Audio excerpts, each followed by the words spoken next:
Good morning, Angela Irwin here on this beautiful Monday morning. I hope you all had a great weekend.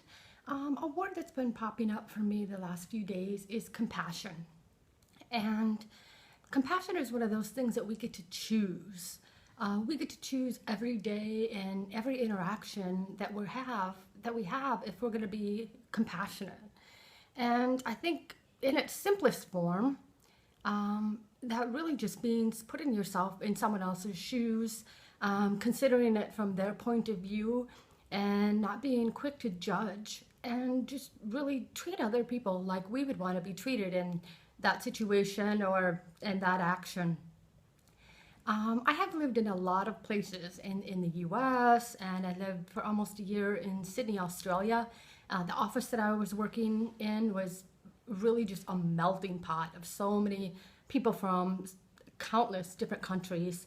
And when I first moved to France, the job I was doing required me to interact on a daily basis with multiple people from like 16 different countries.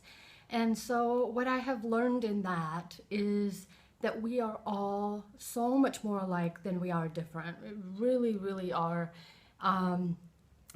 People really just want the same basic things in life. They want to have some, freedoms and rights and safety, to be treated with respect, to have the opportunity to earn a living.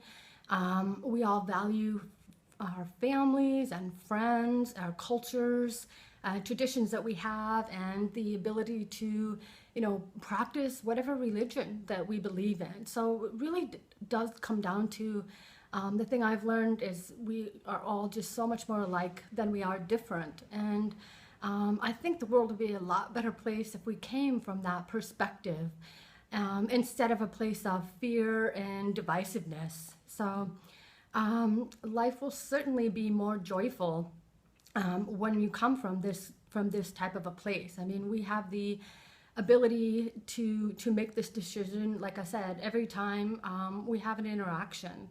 And this can be the way that we approach things on a global scale, on a national scale, things that might be happening in our community, down to just basic daily human interactions. So, as an example, we've probably all been in that situation where you've been, for example, let's say in a grocery store, you're in a hurry, you really need to get somewhere, and you come up into a long line of people, and you notice that the person at the checkout has a lot of items, and they have waited until after the clerk has, rung everything up, only then to think about, getting out their form of payment and their frequent shopper's card, and they're digging around in their bag, which seems like forever. And I am not proud to admit that in the past I would have probably in that situation gotten quite frustrated. I probably would have rolled my eyes, gave an audible sigh, probably scowled at them a bit in my frustration. And what I do now in those situations is I just take a deep breath and give that person compassion, and I even smile at them. And I think that we just never know what someone might be going through. I mean, maybe that person had a really bad day, maybe they didn't sleep well, maybe they had some bad news, maybe they're dealing with a loss or something. So we just never know. And so it's just, be kind to people, be compassionate to people. And my final thought on this topic is be compassionate with yourself. And I think as women, we don't really do a very good job in this area. And I think, there's a lot of expectations and responsibilities that we have. And, we put a lot of pressure on ourselves as well as from external sources. And so it really is important just to be compassionate with yourself. Be mindful of the thoughts that you allow, in your head or from other people or whatever it might be about yourself.